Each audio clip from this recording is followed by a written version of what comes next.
Hello' friends, আজি আপোনালোকলৈ এটা সুন্দৰ ৰাজমাহ আৰু পনীৰ ৰেচিপি আগবঢ়াইছোঁ। ভিডিঅ'টো শেষলৈকে চাবচোন। ৰাজমাহ আৰু পনীৰ ৰেচিপিৰ কাৰণে মই ৰাজমাহ কেইটা এনেকৈ 5-6 ঘণ্টা তিয়াই ৰাখিছোঁ। এতিয়া এটা প্ৰেছাৰ কুকাৰত ৰাজমাহ কেইটা দি 2 কাপ পানী দি আৰু সোৱাদ অনুযায়ী অলপ নিমখ এড কৰিছোঁ। 5-6টা চিটি মৰালৈকে মই এনেকৈ মিডিয়াম ফ্লেমত ৰাখি ৰাজমাহ কেইটা বইল কৰিছোঁ।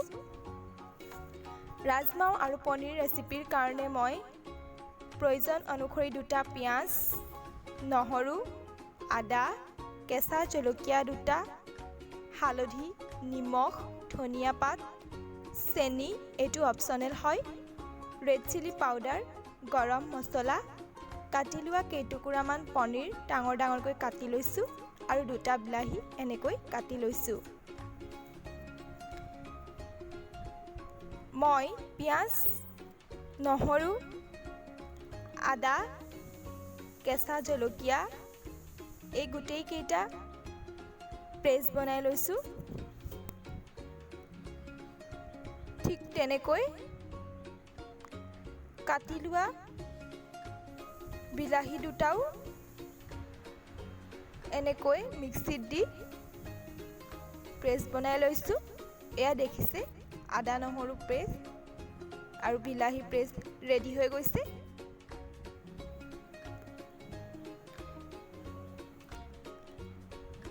সকলোবিলাক এনেকৈ ৰেডি হৈ গৈছে।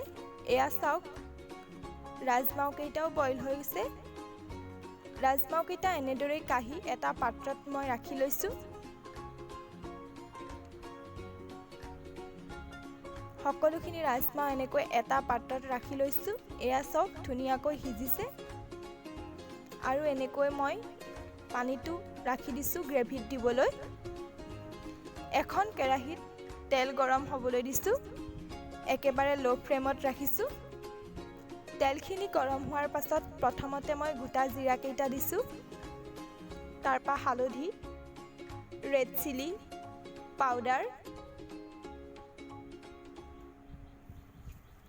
জিৰা গুড়ি সকলোবিলাক মই এনেকৈ দি অলপ টাইম ভাজি আছোঁ। পেষ্ট বনাই থোৱা আদা নহৰু মছলাখিনিও মই ইয়াত এড কৰিছোঁ। সকলোখিনি এনেকৈ মই ভাজি লৈছোঁ। জ্বলি যাব নিদিব, ল' ফ্লেমত ৰাখি এনেকৈ অলপ টাইম ভাজি থাকিব। অলপ চেনি দিছোঁ, এইটো অপশ্যনেল হয়, আপোনালোকে নিদিলেও হ'ব। এই সকলোবিলাক মই 1 মিনিটমান এনেকৈ ভাজি আছোঁ। তাৰ পাছত মই প্ৰেছ কৰি থোৱা বিলাহী কেইটা দি দিছোঁ ইয়াত। সকলোখিনি মই 1-2 মিনিটমান ভাজি আছোঁ। সকলোখিনি ভাজি উঠাৰ পাছত বইল কৰি থোৱা ৰাজমাহ কেইটা ইয়াত এড কৰি দিছোঁ। তাৰ পাছত 2-3 মিনিটমান ৰাজমাহ কেইটাৰ মছলাখিনি মিহলি হৈ যোৱাকৈ এনেকৈ লৰাই আছোঁ। এয়া সকলোখিনি মছলা মিক্স হৈ গৈছে ইয়াত। ঢাকনিখনে অলপ টাইম ঢাকি এনেকৈ লৰাই দিছোঁ। এয়া চাওক, ধুনীয়াকৈ সিজি গৈছে। গ্ৰেভিত আপোনালোকে প্ৰয়োজন অনুসৰি পানী দিব পাৰে। মই অলপ টাইম গ্ৰেভি কৰিবৰ কাৰণে বেছি পানী দিয়া নাই। তাৰ পাছত কাটি লোৱা পনীৰ কেইপিচ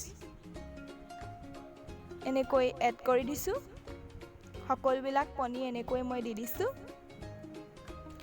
অলপ টাইম এনেকৈ ভাজি ঢাকি দিম। তাৰ পাছত মোৰ পনীৰ আৰু ৰাজমাহ ৰেচিপি হৈ যাব। এনেকৈ এবাৰ ট্ৰাই কৰি